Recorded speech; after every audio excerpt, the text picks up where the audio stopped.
अस्सलाम वालेकुम guys and very welcome to my YouTube channel.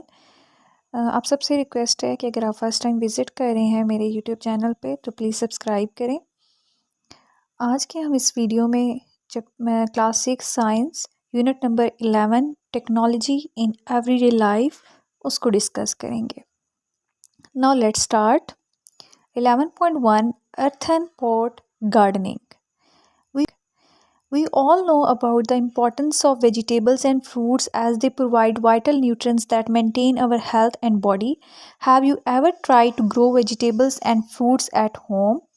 Earthen pot gardening is one of the best ways to grow vegetables and fruits if one is lacking in yard space. They can grow plants in the pots. If you have a small garden, balcony, or rooftop, then you can enjoy the pot gardening. Earthen pot gardening क्या होती है कि आपको पता है कि हमें अपनी ज़िंदगी में हेल्दी रहने के लिए और हमारी बॉडी को बहुत सारी न्यूट्रिएंट्स की ज़रूरत होती है।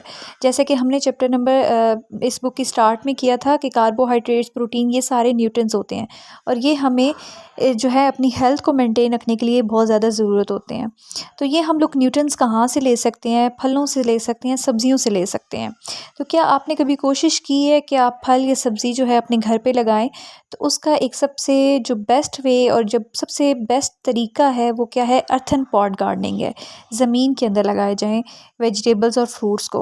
और अगर आपकी सहन के अंदर या आपके अंदर ज़रूरी नहीं होता कि गार्डन हो तो आप तब भी इन चीज़ों को लगा सकते हो। तो अगर आपके अंदर आपके सहन के अंदर और आपके घर के अंदर, बैल्कनी के अंदर, कहीं भी आपकी जहाँ पे भी जगह हो, आप वहाँ पे ग्रो करवा सकते हो। और अगर आपकी बैल्कनी वगैरह नहीं है, गार्डन्स नहीं है, तो आप क्या कर सकते हो? पॉट्स के अंदर प्लांट्स को ग्रो करवा सकते हो।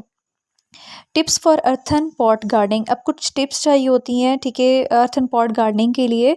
तो उसके लिए क्या है? It's better to choose the better pots में bigger pots because large plants need more space. Mostly smaller pots can not store enough water to get through hot days. अब सबसे पहले हमारा टिप्स क्या है कि अगर हमने किसी भी प्लांट्स को ग्रो करवाना है तो हमें स्पेस मीन्स की जगह भी ज़्यादा चाहिए होगी। पॉट क्या होना चाहिए? बड़ा होना चाहिए। स्मॉल पॉट्स में क्या होता है कि इतना ज़्यादा पानी प्लांट जो है वो एब्जॉर्ब नहीं कर सकते। और जैसे कि गर्मियाँ होती हैं तो उनमें प्लांट्स को ज़्यादा पानी चाहिए होता है। तो अगर वो उनका पॉट बड़ा होगा तो वो ज़्यादा जो है पानी को यूटिलाइज़ कर सकते हैं। और अगर उनका पॉट स्मॉल होगा तो वो उनके लिए जो है वो बेटर नहीं होगा कि वो उस वाटर को यूज़ कर सकें। सेकंड है, you can grow more plants in bigger pots. और दूसरा क्या है कि जितना बड़ा पॉट होगा तो आप उसके अंदर ज़्यादा से ज़्यादा पौधे लगा सकते हो। थर्ड है, it's better to use barrels. A wooden half barrel can yield an amazing amount of food. Buckets, baskets, boxes, bath and other tubs and troughs, anything that holds soil. Whatever you are selecting, make sure it has a drainage hole in the bottom. अब आप pots कौन कौन से, bucket भी use कर सकते हो। अक्सर घर में हम लोग जो बाल्टियाँ वगैरह होती हैं, बास्केट्स होती हैं जिनके अंदर होल हो जाता है या कोई ख़राब हो जाती हैं, तो उनको आप यूज़ कर सकते हो प्लांट्स को ग्रो करवाने के लिए। लेकिन आपने एक चीज़ का ख्याल रखना है कि जो आप पॉट यूज़ कर रहे हो उसकी बॉटम पे छोटा सा होल होना लाजमी है, ठीक है। फोर्थ है हमारे पास, choose good quality of potting. Commercial soil, it is filled with nutrients that a plant required to grow. Never use soil directly from your garden as it consists of many insects that can harm your plant, and when it dry it changes into hard mess. अब आपने जो pot select करने के बाद आपने क्या है? Soil को सिलेक्ट करना है। अब सॉइल क्या होनी चाहिए कि अच्छी सॉइल होनी चाहिए कि आप उसके अंदर जो है सॉइल इतनी अच्छी हो कि उसके अंदर प्रॉपर न्यूट्रिएंट्स हो, क्योंकि प्लांट्स को ग्रो करने के लिए भी न्यूट्रिएंट्स चाहिए होते हैं। तो वो आप गार्डन से डायरेक्ट जो है वहाँ से सॉइल ना लें, क्योंकि उसके अंदर कई बहुत ज़्यादा इंसेक्ट्स होते हैं, कीड़े मकोड़े होते हैं जो कि प्लांट्स को नुकसान पहुंचा सकते हैं। ये तो जब या फिर जो आप सॉइल ले रहे हो, अगर जब वो खुश्क होगी, जब ड्राई होगी, तो वो एक हार्ड मैस के तौर पे बन जाएगी। हमारे पास फिफ्थ पॉइंट है, put the plant in a proper sunlight. Most important tips जो है अर्थन पॉट गार्डनिंग के लिए या कोई भी गार्डनिंग के लिए, तो क्या है कि आप प्लांट को जो ग्रो करवा रहे हो उसको मुकम्मल तौर पे सनलाइट मिलनी चाहिए। सनलाइट मीन कि सूरज की रोशनी मिलनी चाहिए उसको, तभी प्लांट जो आपका है वो ग्रो कर सकता है। You can grow almost anything you want in a container, but it's better to grow vegetables and fruits. आप जो चाहे कंटेनर के अंदर, पॉट के अंदर ग्रो करवा सकते हो, लेकिन बेहतर यही है कि आप सब्जियां और जो फल हैं उनको ग्रो करवाएं। और एक और जो है इम्पॉर्टेंट टिप है जो प्लांट्स के लिए ग्रो करवाने के लिए, वो है वाटर रेगुलरली। आप प्लांट को जो है रेगुलरली क्या करते रहें, पानी देते रहें। सनलाइट और water are the most important tips for earthen pot gardening. ठीक है, सनलाइट और वाटर जो है वो बहुत ज़्यादा इंपॉर्टेंट टिप है जो प्लांट्स को रिक्वायर होते हैं ग्रो करने के लिए। नेक्स्ट हमारे पास use of fertiliser. Fertiliser means कि खादें, खादों का क्या इस्तेमाल है। सबसे पहले देखते हैं कि फर्टिलाइज़र है क्या। A fertiliser is a substance chemical that is added into the plants और soil to help them grow. Fertilisers ऐसे सब्सटेंसेस और ऐसे केमिकल है जो कि हम प्लांट्स के अंदर डालते हैं ताकि प्लांट्स, या सॉइल के अंदर डालते हैं ताकि प्लांट्स अच्छे से अच्छा ग्रो कर सके। They provide essential nutrients that make plants healthy. It can be natural or synthetic and are used to fulfill the nutritional needs of plants. ये प्लांट्स जो फर्टिलाइजर्स होते हैं ये जो प्लांट्स को न्यूट्रिएंट्स देते हैं ताकि प्लांट्स ज़्यादा अच्छे तरीके से ग्रो कर सके और उसकी जितनी भी उसको ज़रूरत है न्यूट्रिएंट्स की वो उनकी जो है उनको फर्टिलाइजर्स के थ्रू मिलती है। आगे हमारे पास एक्टिविटी 11.1 है जिस do plants grow best with fertilizers. इसमें हमने एक्टिविटी में चेक करना है कि क्या फर्टिलाइजर्स का क्या इफेक्ट है प्लांट्स के ऊपर। मटेरियल्स रिक्वायर्ड है हमारे पास बीन सीड्स, कोई भी सीड्स ले लें, small pots, potting soil, paper tape और मार्कर ग्लव्स। आपने ये मटेरियल ले लेना है। अब उसकी डायरेक्शन मीन्स के प्रोसीजर क्या है। आपने 3 पॉट्स लेने हैं, उन पॉट्स को नेम दे देना है pot A, pot B and pot C. अब उनके अंदर पॉट के अंदर आपने इक्वल अमाउंट में सॉइल डाल देनी है तीनों पॉट्स के अंदर।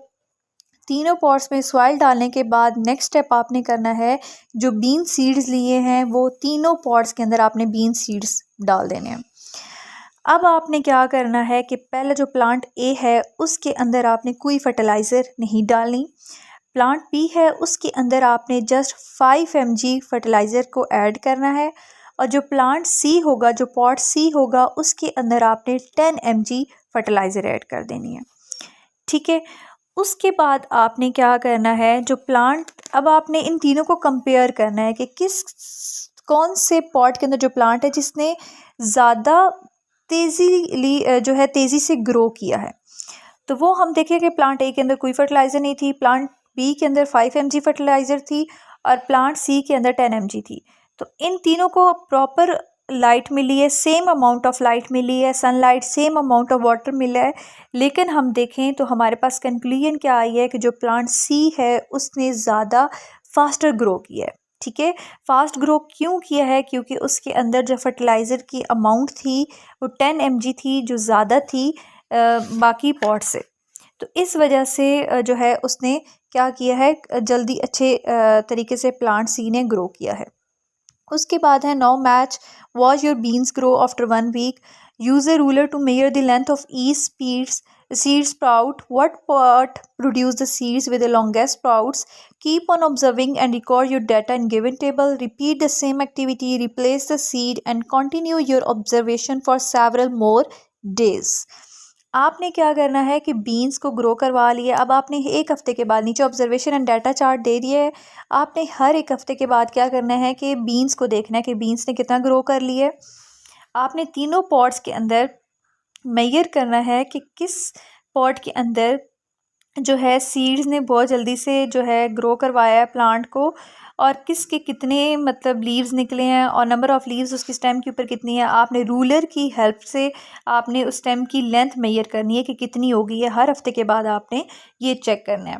The plant which were given fertiliser and the plant which were not given fertiliser. अब देखें जिसमें हमने फर्टिलाइज़र ऐड किए, खाद ऐड की है, तो उस प्लांट्स ने ज़्यादा अच्छे से ग्रो किया, उसकी स्टेम ज़्यादा लॉन्गर है। जबकि हम लोग प्लांट दूसरा देखें जिसके अंदर हमने फर्टिलाइज़र ऐड नहीं की, तो उसकी स्टेम को देखें तो वो क्या है, स्मॉल है। तो इस तरह हम लोग फर्टिलाइज़र क्या करती हैं, हेल्प करती हैं प्लांट्स को ग्रो करने में, उसको हेल्दी रहने में। नेक्स्ट हमारे पास do you know you can make your own organic fertiliser at home. क्या आपको पता है कि आप जो है ऑर्गेनिक फर्टिलाइज़र घर पे भी बना सकते हैं। Composite is an organic matter that is made of decomposition of plants and food waste and fertilize the soil.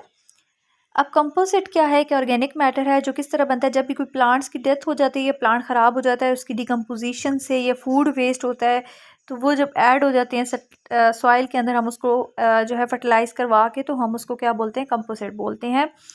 Another interesting fact there is that there is a bird which collects decaying material and then builds a mound. The composite heats up, allowing the bird to incubate many more eggs than it could sit on.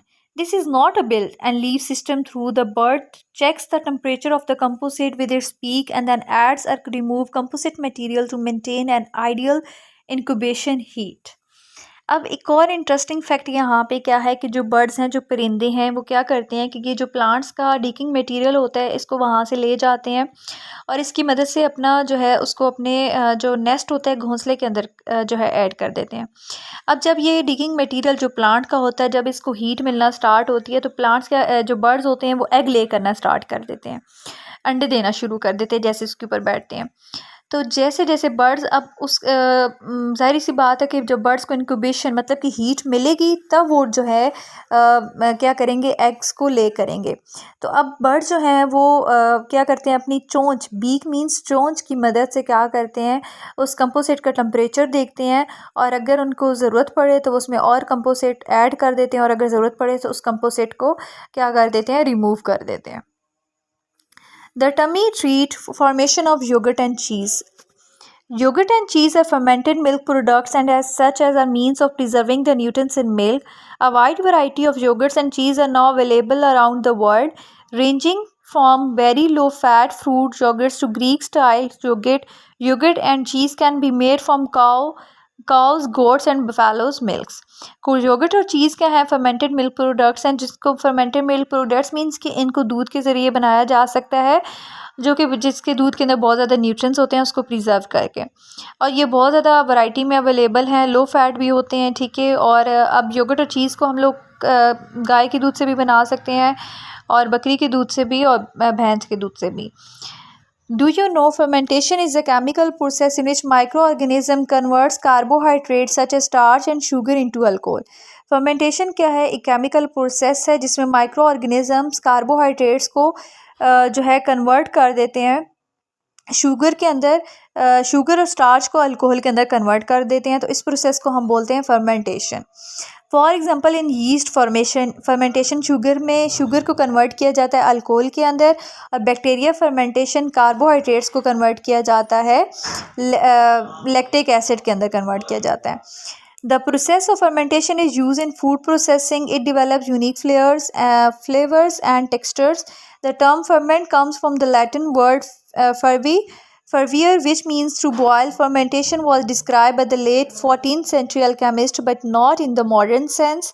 The chemical process of fermentation became a subject of scientific investigation about the year 1600.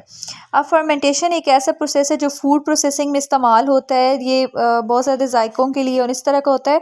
Ferment का word जो है एक लातीनी ज़ुबान फर्वीर से निकला गया है, जिसका मतलब है टू बॉयल, ठीक है, उबालना।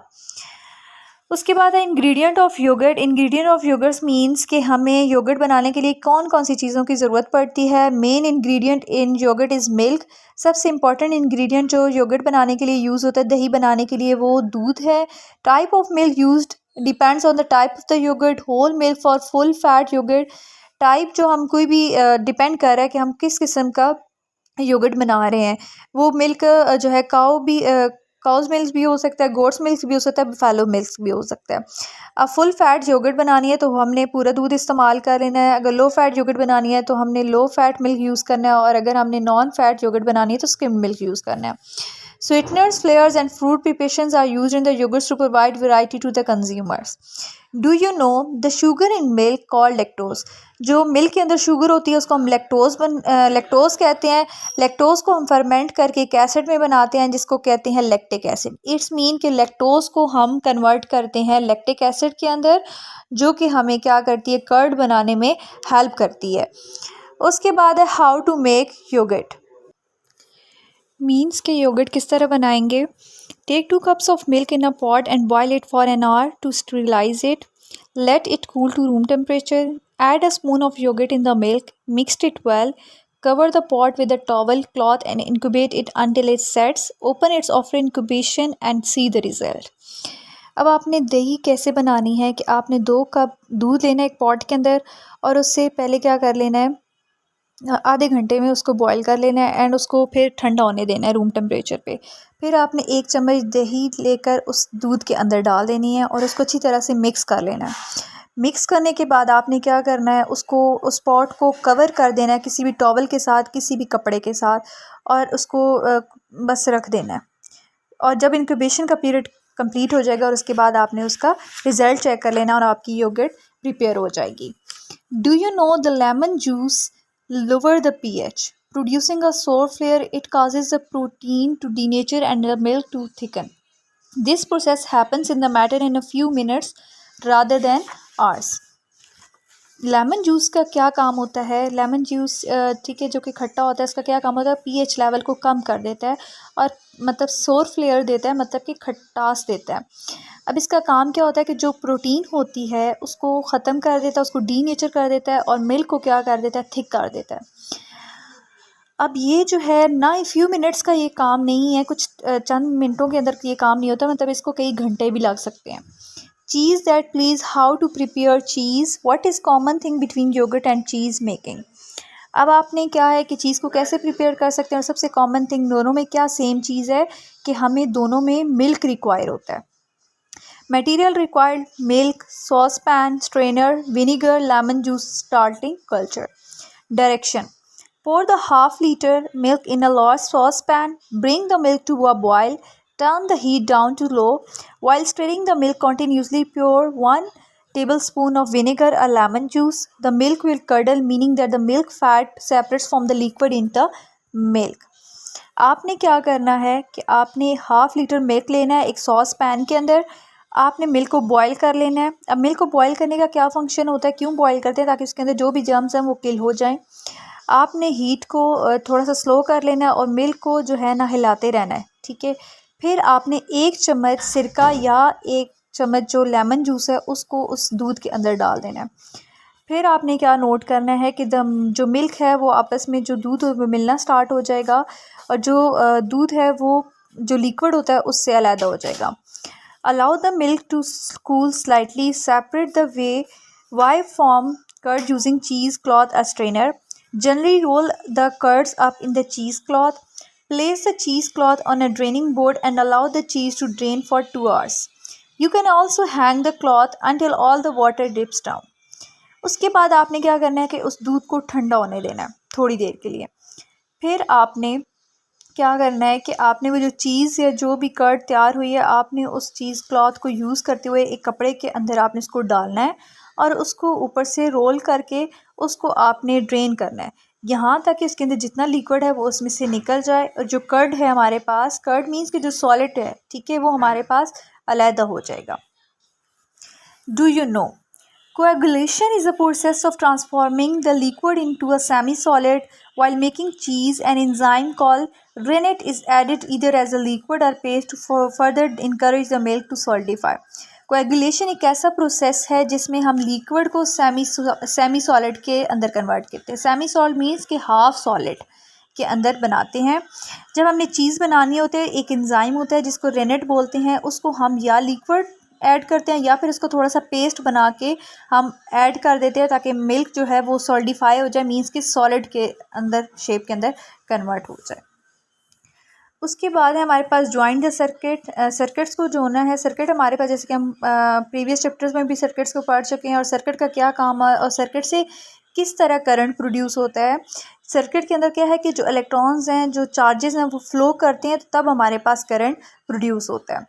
अब सर्किट्स क्या है? Circuits are use to provide power to lights, appliances and many other devices. For example, a lamp can show us when a current is pass through the circuit. Lamp जो है हमारे पास उस वक्त ऑन होता है जब उसके अंदर से चार्जेस फ्लो करते हैं। आगे है रिंग द बेल। अब रिंग बेल कैसे है कि इसमें हमारे पास 3 चीज़ें यूज़ हो रही हैं, एक स्विच है, एक बैटरी और एक बेल है। जब आप उस स्विच को बैटरी के साथ कनेक्ट करते हो, ठीक है, जो और बैटरी आगे फर्दर बेल के साथ भी कनेक्टेड है और स्विच से भी कनेक्टेड है। जब आप स्विच को ऑन करोगे तो वो उसमें से जो है चार्जेस फ्लो करके और बेल क्या करेगी, फिर रिंग करेगी। तो ये हमारे पास सर्किट होता है, बेल का होता है। अब पार्ट्स ऑफ इलेक्ट्रिक सर्किट। सब सिंपल सर्किट के लिए हमें क्या क्या चीज़ें चाहिए होती हैं? Wires for creating the path of electricity, हमें वायर्स चाहिए होती हैं। बैटरी, पावर सोर्स जो कि क्या देंगे, उसको एनर्जी देंगी। और कोई भी डिवाइस जो कि जैसे बल्ब, बजर या इलेक्ट्रिक बल्ब, हमने वो लेनी है कोई डिवाइस। और फोर्थ हमारे पास क्या होते हैं, बटन होते हैं जो कि स्विच ऑन और स्विच ऑफ करने के लिए यूज़ होते हैं। Let's do it. Study the given picture and follow the step to construct it. अब आपने क्या करना है कि हमारे पास एक नीचे डायग्राम फिगर दे दी गई है 11.14, जिसमें हमने इलेक्ट्रिक बेल का सर्किट है जिसके अंदर स्विच यूज़ हो रहा है, इलेक्ट्रिक बेल है और हमारे पास बैटरी है। आपने make a simple connection between the electric bell and battery. आपने एक सिंपल कनेक्शन बना लेना है इलेक्ट्रिक बेल और बैटरी के दरमियान, और जो वायर्स की एंड है उनको आपने किसके साथ कनेक्ट करना है, बैटरी के साथ कनेक्ट करना है।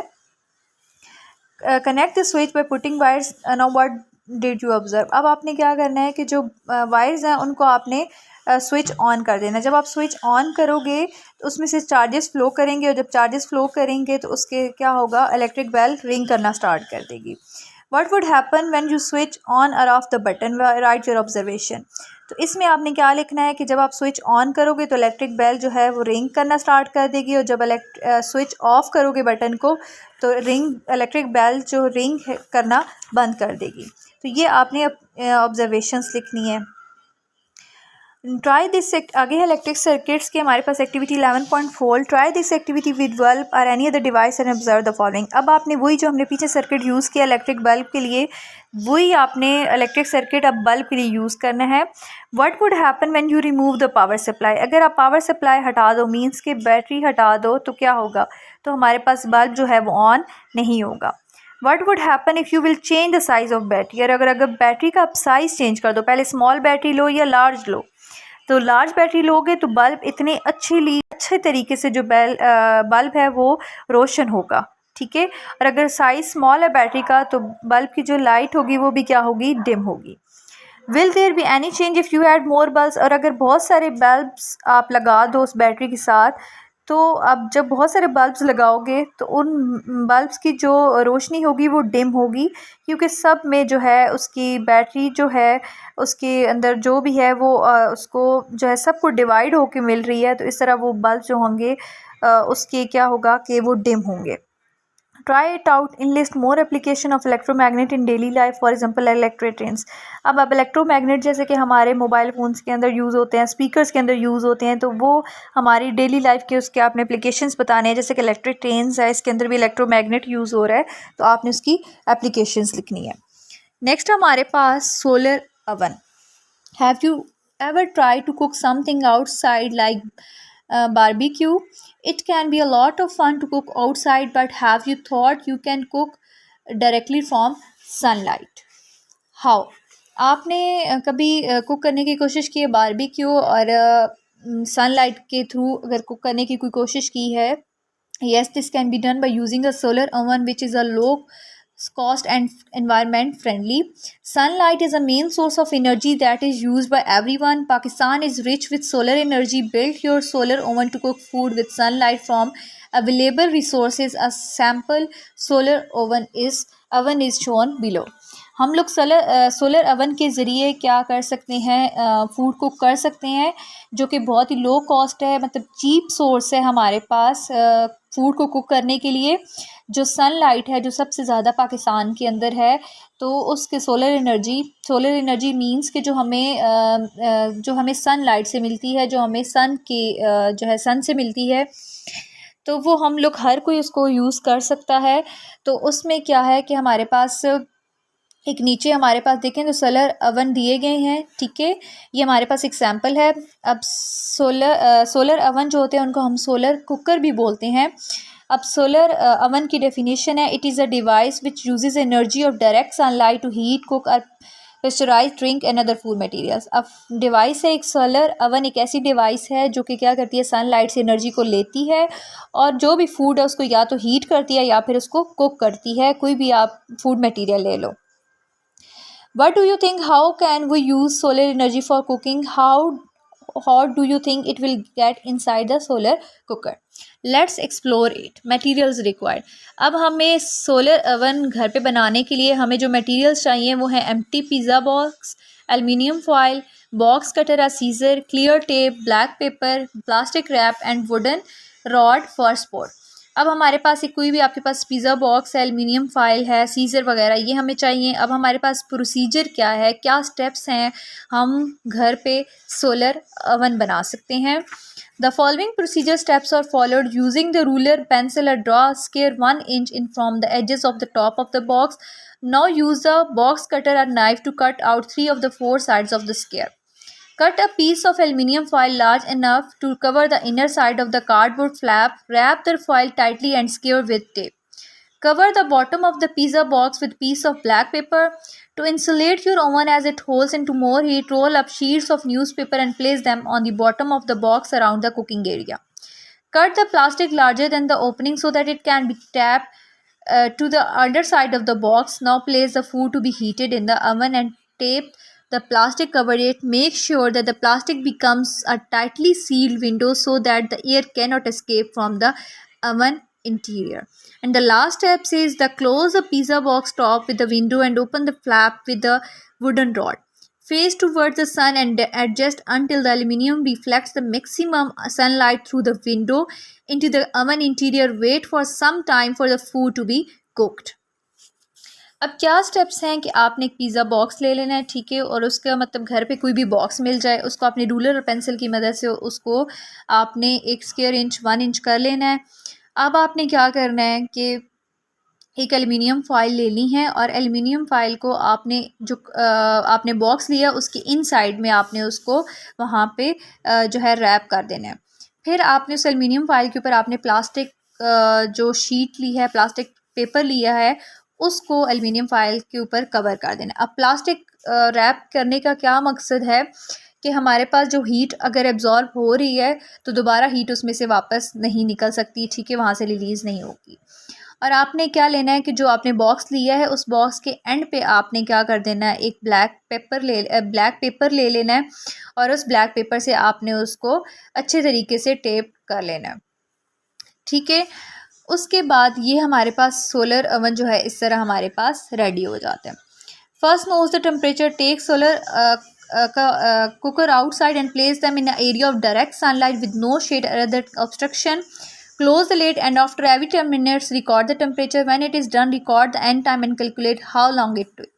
अब आपने क्या करना है कि जो आपने सोलर कुकर या सोलर ओवन रेडी किया उसके अंदर आपने फूड लेकर आपने उसको सन की तरफ उसका फेस करके रख देना है यहाँ तक कि उसके अंदर उसको प्रॉपरली हीट मिले, ठीक है। और आपने उसको लिड को कवर करके और आपने हर 10 मिनट के ऊपर टेम्परेचर रिकॉर्ड करना है। नीचे वो आपके पास टोटल कुकिंग टाइम दे दिया गया है, हर टाइम पे आपने आगे टेम्परेचर साथ नोट डाउन करते जाना है। उसके बाद activity 11.5 try variables. You have tried the making of solar cooker, now do the same activity by changing the variables and observe what would happen if you change. अब हमारे पास नीचे कुछ स्टेप्स दे दिए गए हैं, कुछ वेरिएबल्स दे दिए गए हैं कि अगर हम उनके अंदर थोड़ा सा चेंज लेकर आएँ तो क्या होगा। साइज़ और शेप ऑफ बॉक्स, ज़ाहिर सी बात है जब हम साइज़ चेंज कर देंगे शेप ऑफ बॉक्स उसको ज़्यादा सनलाइट चाहिए होगी। Colour of paper inside the oven, अगर हमने जो पेपर यूज़ किया वो ब्लैक है तो ब्लैक जो होता है वो हीट को अब्जॉर्ब करते हैं, ठीक है। अगर हम उसी की जगह वाइट पेपर यूज़ कर लेंगे तो वो लाइट को रिफ्लेक्ट करेंगे, हीट को रिफ्लेक्ट करेंगे, तो हमारे पास जो फूड होगी वो कुक नहीं हो सकेगी। Foil covered flap open versus flap closed and placement of oven in full sun in versus in full shade and removing the plastic wrap. Placement, अगर हमने ओवन को एक मतलब फुल सन है उसके नीचे रखा है तो उससे ज़ाहिर सी बात उसको ज़्यादा से ज़्यादा रोशनी मिलेगी, और अगर हम उस सोलर ओवन को हम लोग थोड़ा सा उसको साए में रख दें तो उसको सनलाइट नहीं मिलेगी, हीट नहीं मिलेगी, तो फूड कुक नहीं होगा। और last removing the plastic wrap, अगर हम लोग प्लास्टिक रैप को भी हटा देंगे तो हीट सारी की सारी वहाँ से रिलीज़ हो जाएगी। प्लास्टिक रैप का काम ही क्या है, क्या पर्पज़ है कि हीट को अंदर जो है वो उस बॉक्स के अंदर रखे ताकि फूड जो है वो प्रॉपर्ली कुक हो सके। Try it out. What is greenhouse effect? What is similarity between the solar oven and greenhouse effect? Greenhouse effect क्या है और इन दोनों के solar oven और greenhouse effect में क्या similarities है। Greenhouse effect हमारे पास क्या होता है कि जो sunlight होती है जब वो अर्थ के ऊपर पड़ती है, ठीक है, तो वो वापस नहीं जाती, ठीक है, वो उसी अर्थ के अंदर तो एब्जॉर्ब हो जाती है अर्थ की सरफेस के ऊपर। तो जब उसके अर्थ की सरफेस के ऊपर एब्जॉर्ब हो जाएगी तो उसके नतीजे में क्या होगा कि जो अर्थ का टेम्परेचर होगा वो इंक्रीज़ कर जाएगा। This is green house effect. अब ग्रीन हाउस इफेक्ट सेम इसी सोलर ओवन में चेक करें तो सोलर ओवन में भी यही था कि जो हीट एक दफ़ा उस बॉक्स ने एब्जॉर्ब कर ली है तो वो उसके अंदर ही रहेगी और फिर वो प्लास्टिक रैप उसको बाहर हीट को रिलीज़ नहीं होने देगा। नेक्स्ट हमारे पास की points. earthen pot gardening is one of the best way to grow vegetables and fruits. A fertilizer is a substance chemical that is added into the plants or soil to help them grow. Fertilizers can be natural or synthetic. Yogurt and cheese are fermented milk products. Milk is the main ingredient of yogurt and cheese. Circuits are used to provide power to lights, appliances, and many other devices. And solar oven is a device which uses the energy of the direct sunlight to heat, cook, or pasteurize drink and other food materials. These are the key points. Thank you for watching. Please subscribe, like and share my video.